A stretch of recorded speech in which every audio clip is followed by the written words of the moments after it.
Welcome all hunters, anglers, trappers, and shooters to the only fish and wildlife conservation podcast that goes behind the scenes of the business of conservation, the Connecting with Conservation podcast. Our podcast is hosted by John Gassett from the Wildlife Management Institute and Scott Lavin from Tyee Resources. John and Scott will talk with experts from all sectors of the conservation arena about their passion for conserving the great outdoors. So please welcome our host of the Connecting with Conservation podcast, John and Scott.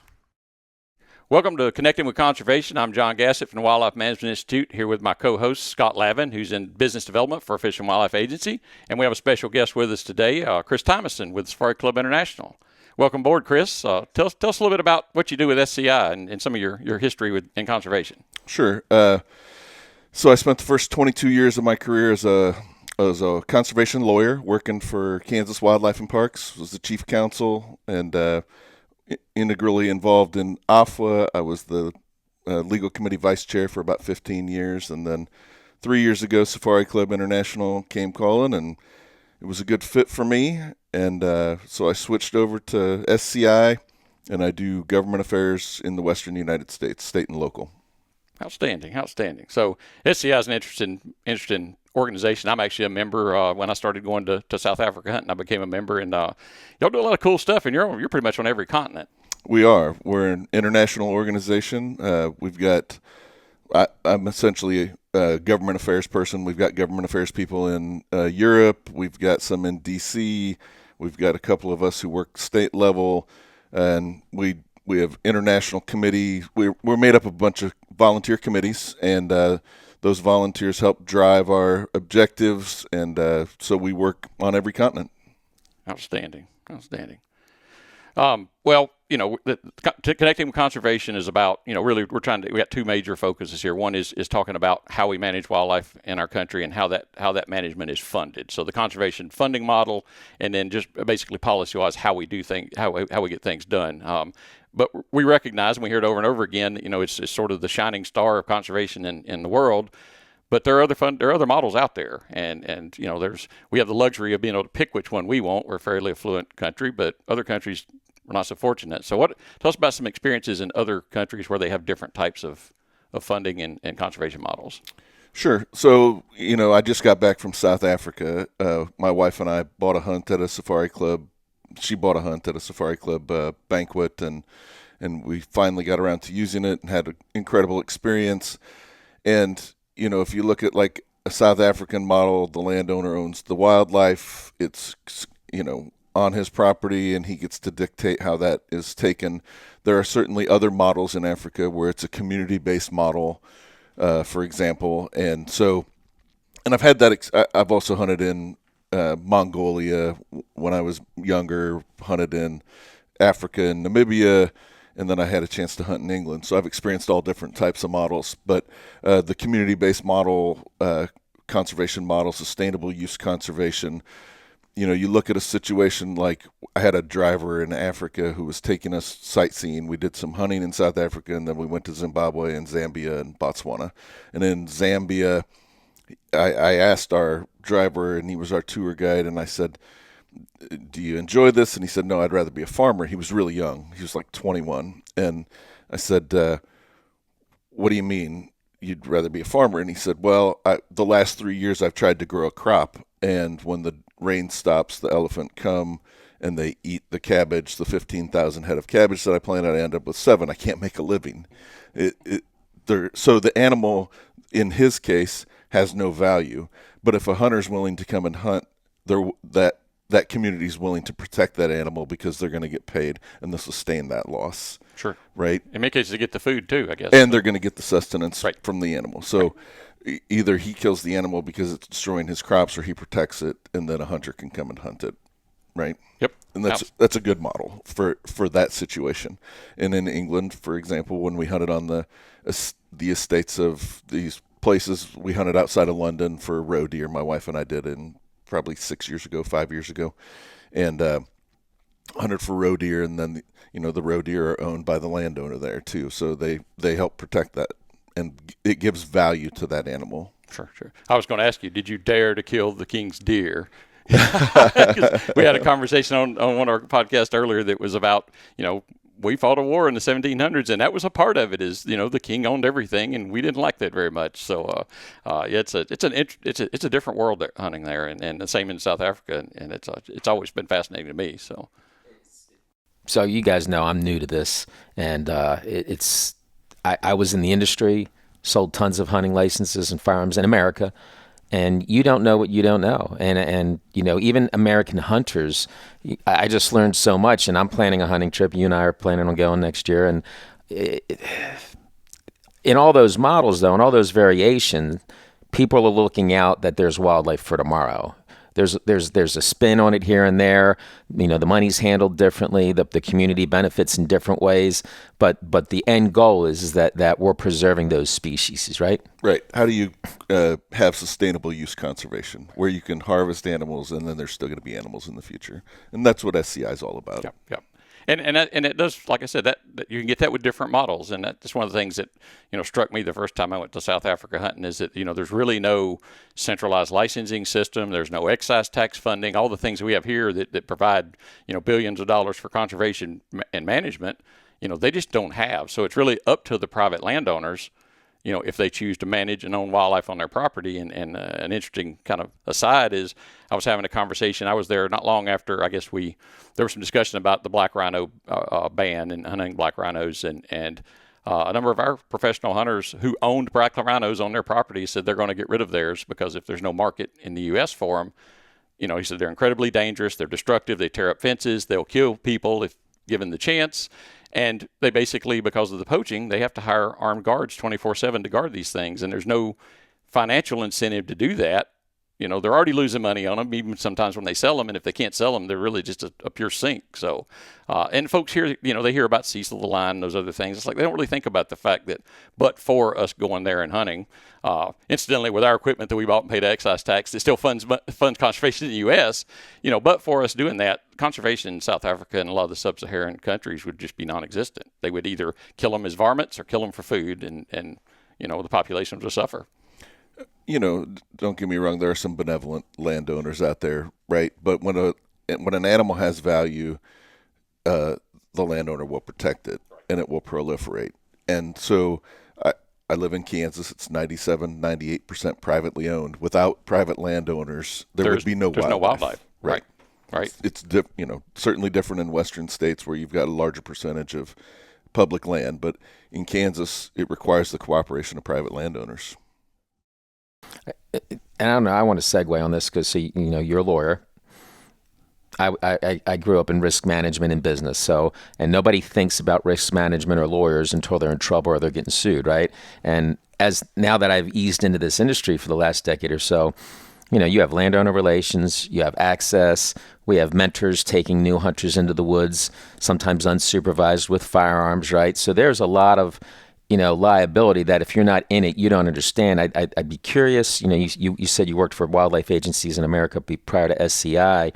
And we're not going to talk about 20 years of legal experience, but can give us some, a lot of our viewers are business owners, small business owners, counter staff. What are some considerations of liability that as either an entrepreneur or a business person that where that comes into play, right? That you need to say, wait a minute, there's a risk here. I need to assess this.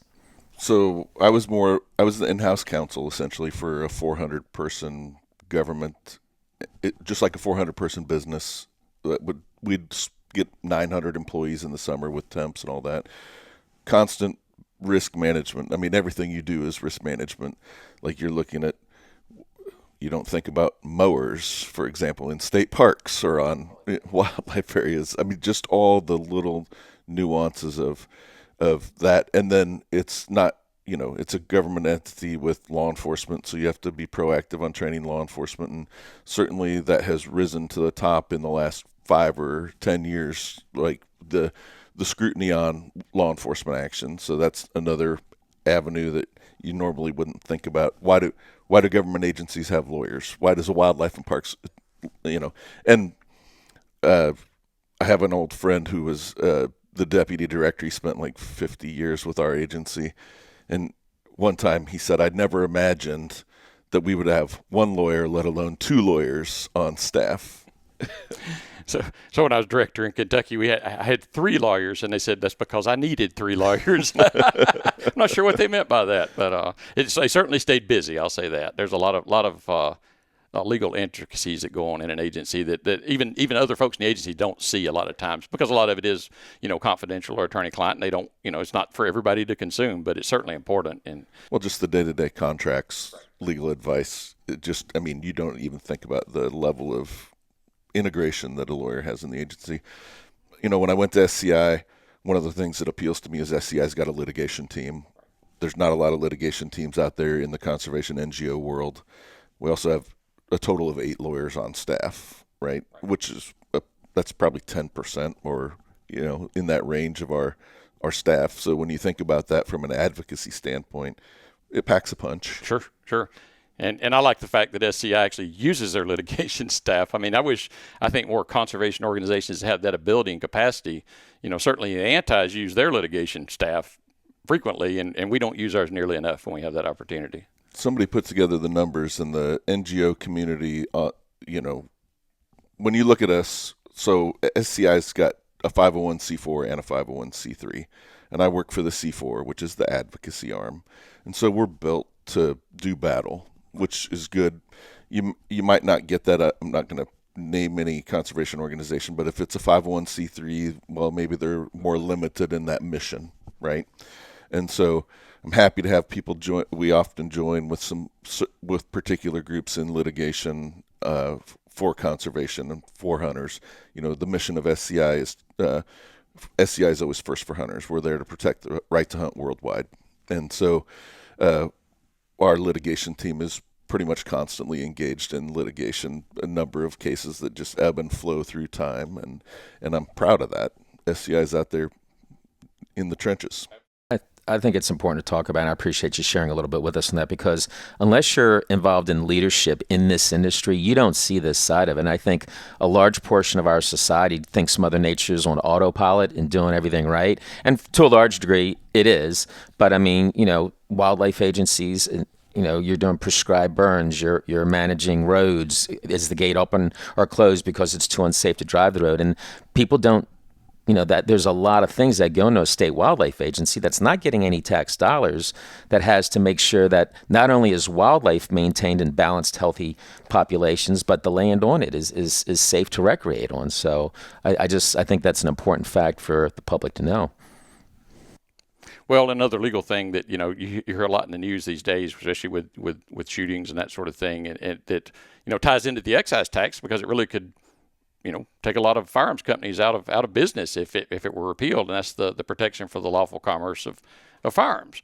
And to me that makes perfect sense. You can't we don't hold Ford responsible if somebody gets in their vehicle and drives drunk and kills someone. So why do we hold Beretta responsible if they sell a firearm to someone who's legal to have it and they later do something bad with it? So, but that's the first reaction to especially a lot of politicals or whatever is, well, let's take that away, take that protection away, and we'll stop the mass killings. And it's like, I'm just not sure that's the path to go down.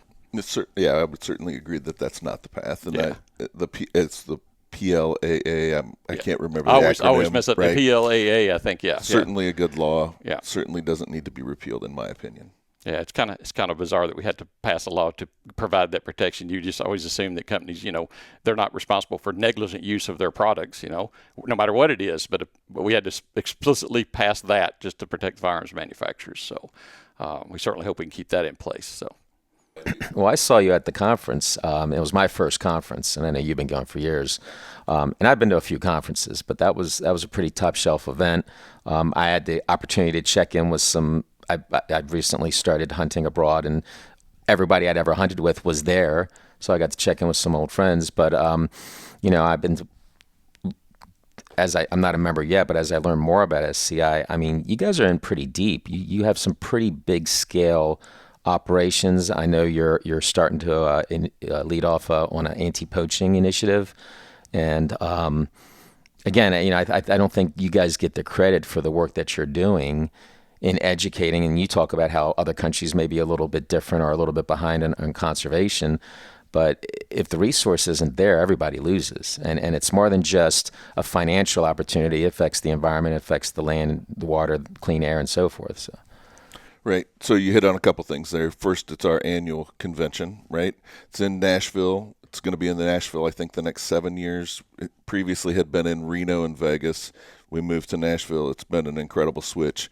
I first joined SCI in 2004-ish, 3. I went to Namibia in 2004 on a plains game hunt and really didn't know anything about it and just wanted to learn. And so we have the national organization, then we've got chapters, and chapters are located all around the world. We're over 150 chapters, actually. And so you go to the local chapter meeting, you get to learn about hunting. Like, you learn the things you can't learn by reading, right? And talking with people who are like-minded and who've been there or who want to go there. Some of our membership never will go. Some go every year, right? And some people join because they believe in the mission of SCI, because we're out there slugging it out in the trenches. So I joined in 04. I think in 07 or so, I became a life member, believe in the mission. SCI comes to these events, WAFWA and AFWA, the North American Wildlife Conservation Meeting, and there's a legal committee. That's how I became really intimately involved with SCI, is through the legal committee. There were some folks who were the predecessors of the people that I work with now who would come to those meetings, and I saw what they were doing, and I believe in that, and so that's why I became a life member. So you become a member of the national, then you become a member of a chapter. You have to. It's like $65 a year to become a national member. You get the magazine, you get a newspaper once a month, magazine every other month, and then you join that local chapter. I just was at the Kansas City Safari Club summer picnic on Sunday. They did a shoot, had provided like a barbecue lunch for everybody, and then did the shoot. So then we have that national convention, and it's a week-long event. For me, it's, I'm there on Monday, I leave on Sunday. We open officially, I think the grand opening is like Wednesday morning, and then it ends Saturday. It raise money for conservation. It's the world's largest hunters marketplace. You can go in there and you decide, hey, I want to go shoot a Cape buffalo in Africa. There's a whole bunch of outfitters and booths in there. Or you want to buy a suppressor like I did this year. But I just got the reason why it's top of mind, I got my approval yesterday. So the ATF times on suppressors are moving up. I bought it in the beginning of February and just got approved. And the last one I did took 8 months. So times are speeding up on the electronic approvals. So all sorts of things. My wife went, she goes, there's the business of SCI is conducted there as well. It's not just shows and the show floor. There's a government affairs committee that meets, an international affairs committee that meets, legal task force. All the committees of SCI, which is the business of our business, have a meeting there. And we get to talk in person in a group, not on a Zoom, about all the advocacy wins that we've had over the last year. And it's a great experience. SCI also puts on a continuing legal education class for lawyers while you're there for 4 hours. So get some legal education credits and then go to the show floor and buy a hunt or some products, look around. They're great events, and if you want to go see a rifle that costs more than my first house, and just world-class taxidermy too. World-class taxidermy. Unbelievable taxidermy and wildlife art. And so talking about that a little bit, I know that being in SCI, like I said, you go broader than the U.S. and I think there's a lot of folks, and we're trying to gear this so that your average guy or girl out there can understand what we do and why we do it. So people often mistakenly associate SCI or Boone and Crockett, all that as trophy clubs, and that the implication there is that it's just about the horns or the head or the skulls or whatever, that the meat goes to waste, it doesn't get used. But I've not been anywhere yet that in any model, in any situation where that happens. It's like even though we have the majority of the public in the U.S. doesn't hunt or fish, they benefit from clean water, from clean air, from a healthy environment, from locally sourced protein that is paid for by hunters and anglers and shooters. So, but in other countries, the same thing, I think. Is that your? Yeah, I think so. Yeah. When you look at, I'm also a professional member of Boone and Crockett, as are you, and so we know that I've heard that argument about the scoring system, and SCI's got a scoring system, and my response to that is it's an indication of the health of the herd. It's not an indication of, like, I want to beat my chest and have the biggest. If you have a series of animals that score high in the record book coming from a particular area, you know that the health of the herd is good. That's right. what that's telling you. Exactly. It's biological data right. that in many cases is not obtainable otherwise. And if you go back in the history of Boone and Crockett, for folks that think that might be a less than tasteful aspect of hunting, if you go back to the origins of Boone and Crockett, it wasn't necessarily about scoring trophies. It was they were afraid we're going to lose these things. They just wanted representative specimens so that their great-grandkids could see what an elk looked like. And we've turned all that around to the point where we can have a system that recognizes the biggest and the best out there. So, yeah, it could have gone the other way very easily. I also think what's lost, though, is when you have that mount and it's in the house. I mean, that's part of your story. And that story is a lot more than just you and that animal, that your family journeyed to – provide the opportunity for you to go do that. And you probably put that meat on the plate and people ate that. So it's a lot more than that one act. There's a whole, some people, it takes years to build up to that event, right? So that it goes much deeper. And if you don't get it, you don't get it, but it should be discussed. I also want to, so I'm going to break a lawyer's law. I'm going to ask a question I don't know the answer to. What could go wrong, right? So, it seems to me, and I'm so impressed by your organization and a lot of the nonprofits.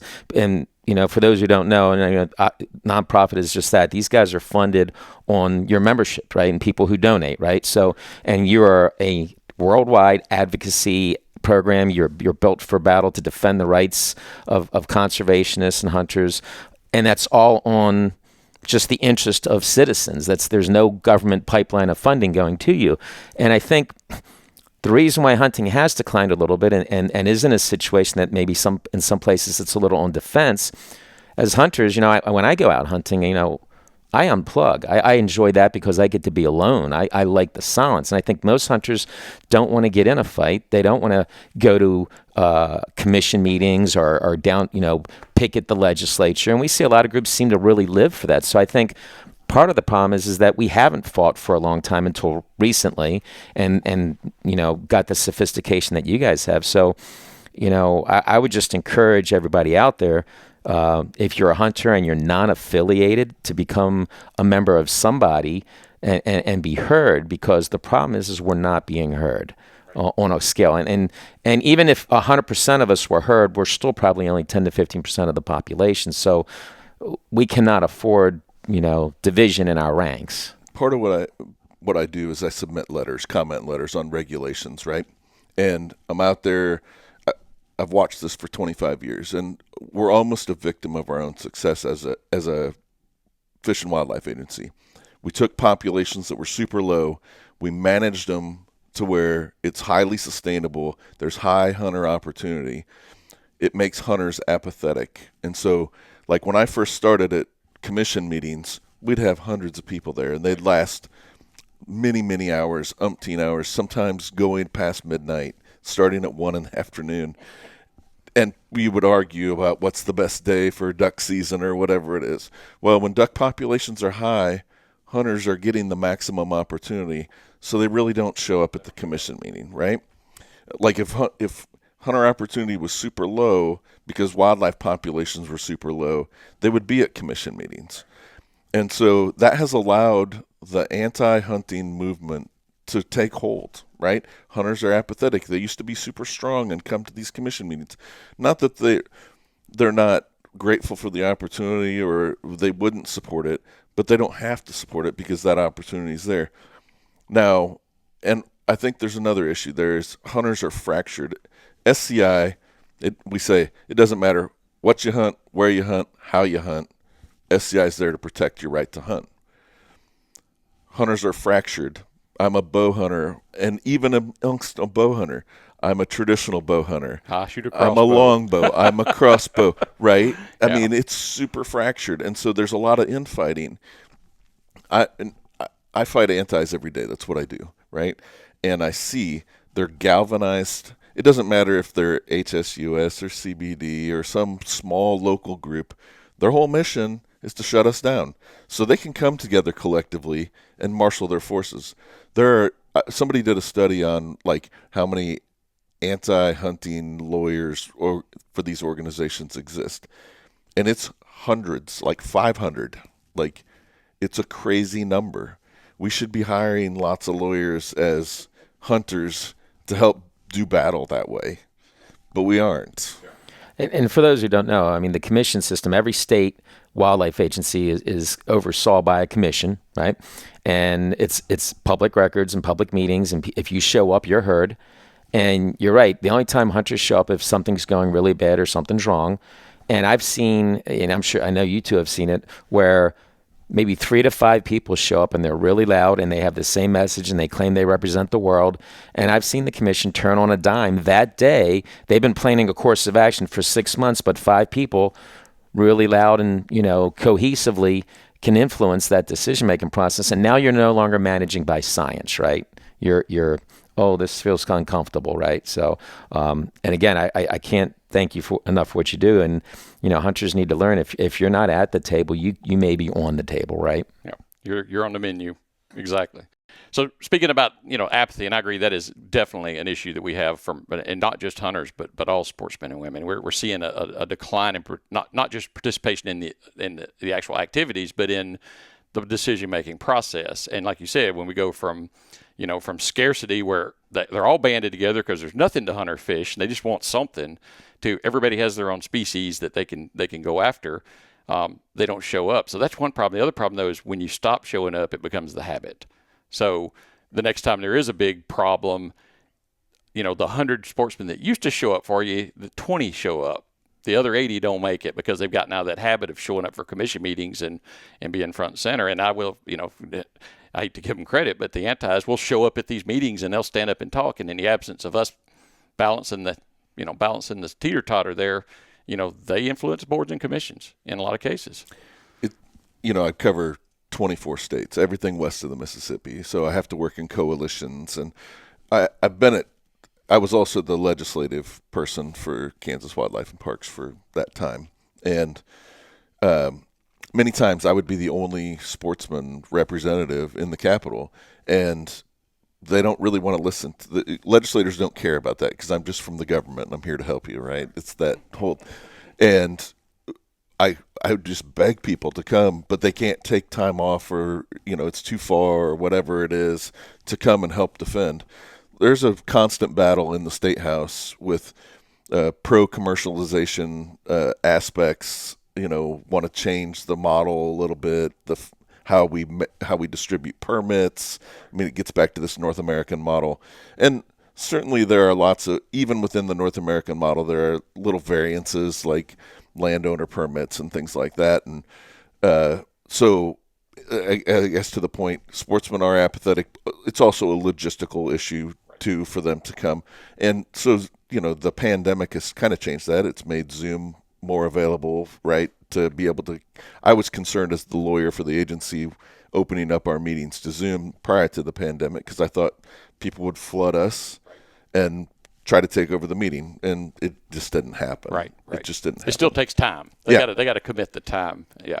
So, in Kentucky, when I was director there, I had, on more than one occasion, I had a legislator or someone in executive cabinet or whatever say, hey, you really should have your board meetings on Saturdays and Sundays because that's when your constituents can show up. That's when they're off of work. And my response when it was a legislator is, why don't you legislate only on Saturdays and Sundays so your constituents can show up? Because most people work Monday through Friday, 8 to 5, and it's like, it's not really fair to say we should do ours that way. And there's a lot of important legislation that passes that the public doesn't know about until it's done.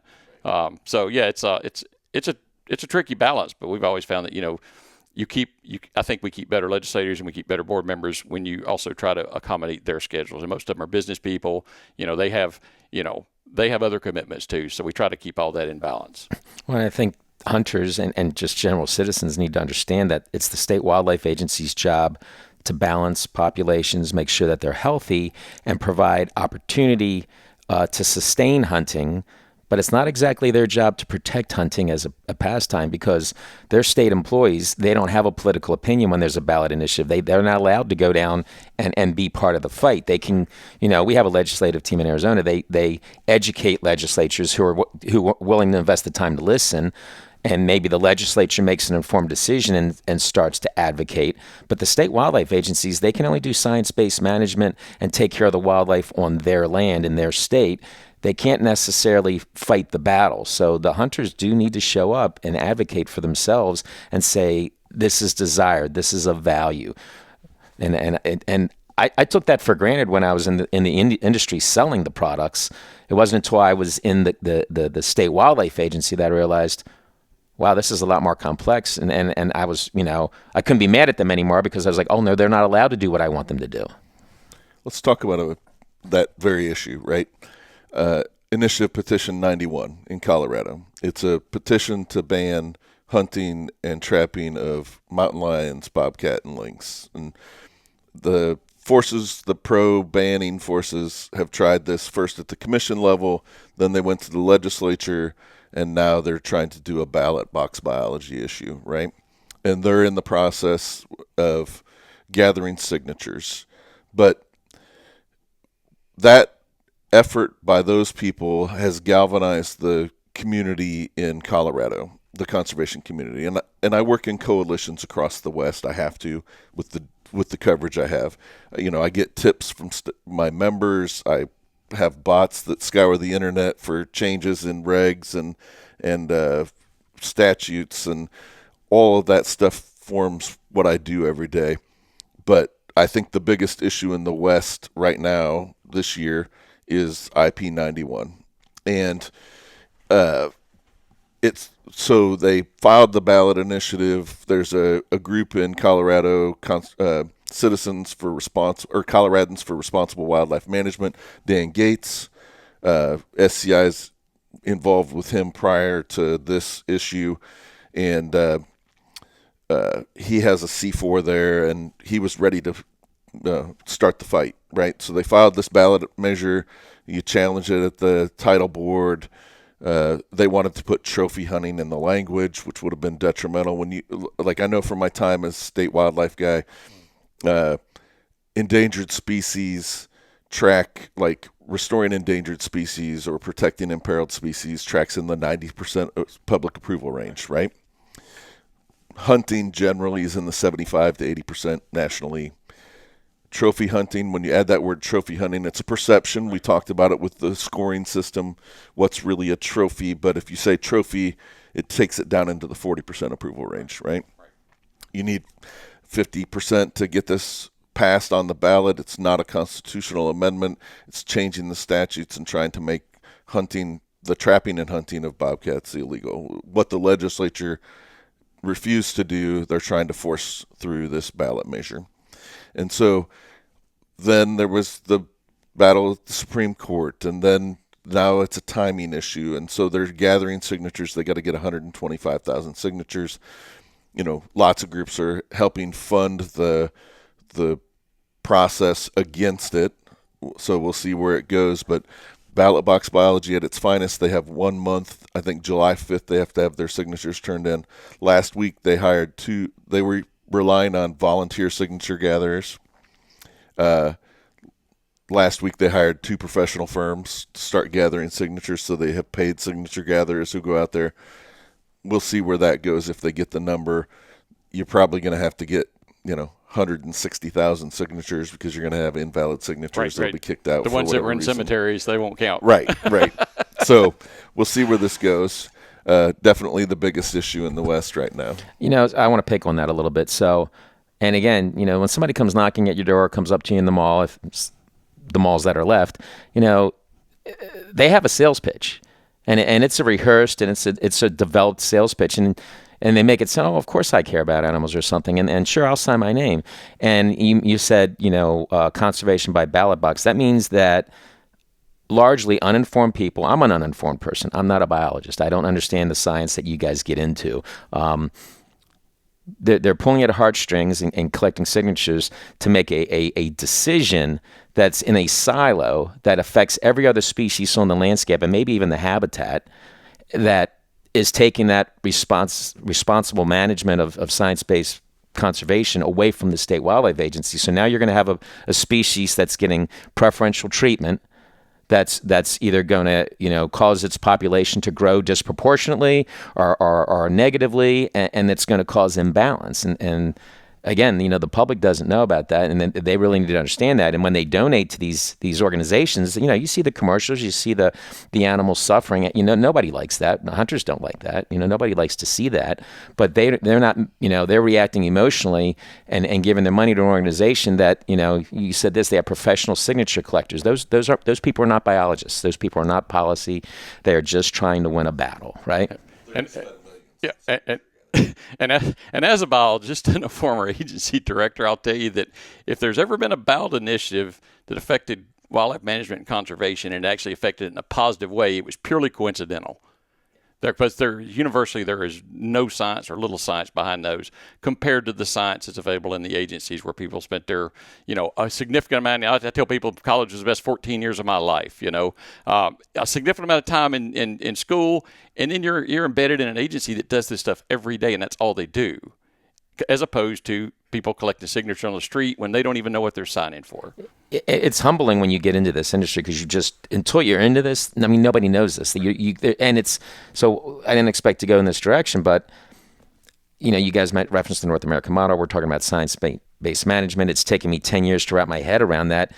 How do you affect the average citizen who's trying to buy groceries, trying to make sure they get the kid picked up for school, working 2 jobs? I mean, these are meaty issues, and you just can't do that in 10, 15 minutes or in a 30-second commercial. And I feel my job, and I do the business and customer development end of it, is to tell that story. And you don't tell that story over a cup of coffee. You have to build a courtship where people want to re-engage with you regularly. If they're a member of an organization, they're getting a newsletter, they see the good work you do on your website, they come to your events. And that's why I think it's so important for hunters to be involved, at least have an affiliation with an organization that's doing good work, because otherwise you barely know the tip of the iceberg, right? Also going back to that social science, the state agency has like a 76% tracking rate of the public believes what the organization can say. However, in Colorado, for example, the agency's hamstrung. They can't comment on ballot measures, so they can't put out what is science. And so you have to combat that. It's really a crazy scenario. What it's going to, and there are digital ads out there right now running against this. There are billboards running against the proposal. That's what it's going to take. It's going to take money, and it's going to take re-engagement. These 30-second clips on Facebook or wherever you've got it geo-fenced where you can get that message out. Because talking to other hunters isn't really what's going to win that battle. It's talking to the middle and what resonates with the middle. The fallacy, for example, that you're going to stop the hunting and trapping, i.e. the killing of mountain lions and bobcats, is not there. You can look at California, and where it's been prohibited to kill mountain lions for many years. They just had a person who was killed by a mountain lion, right? People say, oh, the mountain lion won't kill anybody. Well, it's not every day, but it did just happen, like this spring, last month.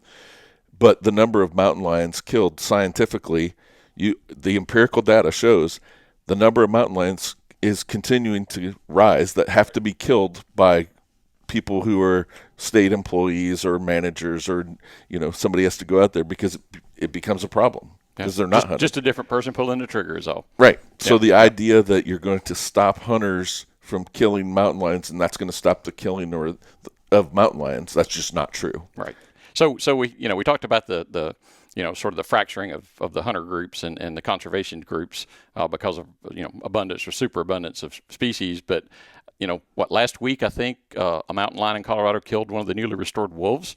So yes, are we going to see? Are we going to see the that's lion? going to be a problem. The lion ballot initiative folks fighting the wolf ballot initiative folks because their species are conflicting with each other. One could only hope that they spend their energy on each other. Nature's pretty cruel. Right, nature is cruel. That's for sure. Well, that was a learning experience for me too. It doesn't matter what your favorite species is. If there's too much of it in an area of land, that's a bad thing. The habitat can only support so much. And so, we have issues with horses in Arizona, and they're absolutely destroying the habitat. They're chasing, and the horse is an invasive species, right? So they're chasing the native species away from water. In Arizona, we're in a desert, so that's tough on the wildlife, right? And so, but horses are charismatic. People love horses, right? I was going to say, we could do a dozen episodes on the wild horse and burro issue, and we might do one. I didn't day, say but burro. We won't do burro. a dozen. So, well, Chris, has been fascinating. Glad to have you on. We need to wrap this up. But I do have, one final question. I know you just recently got back with your wife, Kelly, from South Africa on a hunt. So tell us about your exciting hunting experience you had there. So Kelly bought this hunt a couple years ago at the Kansas City Safari Club banquet, and timing and kids and all the life stuff, and so we were going to go last fall at the end of the summer, and then that didn't work out, so we went ahead and we locked in for April of this year. And she did it was a plains game hunt. It was her first trip, and I wasn't going to hunt until she was done, and so that was my plan. And so maybe I wouldn't hunt. I didn't want to. I mean, this is about her. It's her hunt. And so we went, and we ended up losing a day on the front end because our flight didn't leave Atlanta. But we got there, and if for those who haven't been on a plains game hunt in South Africa, it's a lot like glamping. We stayed in a tent, nice, and right. And my hunt 20 years ago in Namibia was a little more rustic, but it was still pretty nice.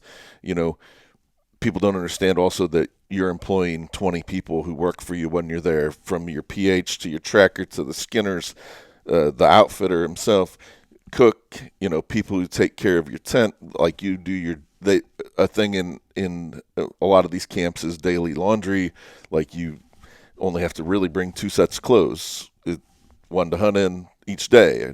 And then if you're going to do some traveling, clearly you bring a little more. But so she had bought a 3-animal hunt, and it was like a blue wildebeest, an impala, and a steenbuck. And part of the deal on some of these places, you can talk to the outfitter and say, hey, I want to shoot a animal on a price list that is a little higher, and you just pay the difference, so you can swap out an animal. So she ended up taking a blessed buck the first day, and impala the second day, and golden wildebeest on the third day, and on the 5th morning she finished out with a blue wildebeest, and then she was like, I'm done. And that's when I sprang into action, just waiting to jump in. And, it sounds like she's a better shot than you are. Well, she had, she's a good shot. We had a good hunt. And then I went out and shot an impala, and that's one animal that I really wanted to hunt. And I saw lots of them this time. When I was in Namibia, I didn't see as many, and so I didn't shoot one. And so it's something I always kind of regretted. And then I wanted to shoot a Cape buffalo. I wanted to hunt Cape buffalo, and that's dangerous game. I've read lots of stories, Peter Capstick, death in the long grass, and which some sensationalized, but Robert Ruark said this. They look at you like you owed them, like you owe them money, right? And it was an incredible hunt. I ended up taking a nice buffalo, and so we finished it out, and then we caught a flight up to Zimbabwe, and then went to Zambia and Botswana and did some sightseeing, saw Victoria Falls. So we were over there about 2 weeks, and probably the first vacation I've taken with my wife in I don't know how long, without kids, just us. And so that was a nice break for us. Yeah. And I found that well, it's not obvious to a lot of folks, but it's actually a good place for new hunters to get started. Yeah, absolutely. You see lots of game. It's not terribly strenuous, and it's just a moving experience. But you have a lot of opportunity. If as opposed to hunting something like a sheep or an elk in the western U.S., where you may spend 10 years or 20 years trying to get enough points to even go hunt.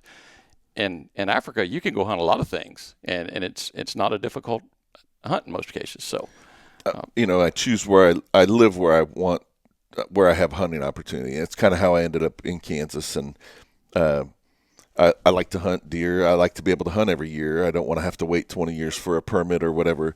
But when we went to Africa on that first day, we were starting out, and I was like, look, to Kelly, I said, you're going to experience 5 years of hunting in 5 days, because you're going to hunt an animal a day, or whatever your scenario is, but you're going to experience all the highs and lows of 5 years of stateside hunting. If you hunted a deer every year, you will experience that in 5 days. In 5 days, yeah. And so it's really a great opportunity for a first-time hunter to bring them up to speed. It really turned. My wife went for her first time a few years ago, and it really turned her into a hardcore hunter when she went. She took her first mammal in South Africa, and it was an eland, the world's largest antelope. I said, you couldn't start with a rabbit or a squirrel like we all did. No, she wants the world's largest antelope. So, but it was certainly exciting for her, and it's made her a lifetime hunter. So. But well, Chris, we appreciate having you on. Thanks, as always. You keep doing good work. Folks, if you're thinking about joining a conservation organization, think about SCI. But I will say this, no matter who you join with, do your homework first, because you'll see names like Humane Society and Center for Biological Diversity and others. It sound like they might be good conservation organizations, but read their mission statement, look at some of their track records, and then join the ones that help protect conservation, hunting, angling, boating, recreational shooting, and the funding that comes along with that in our country. So, Chris, Thanks again, Scott. Always a pleasure. See you next time. We'll see you next time. Thank y'all. Thanks.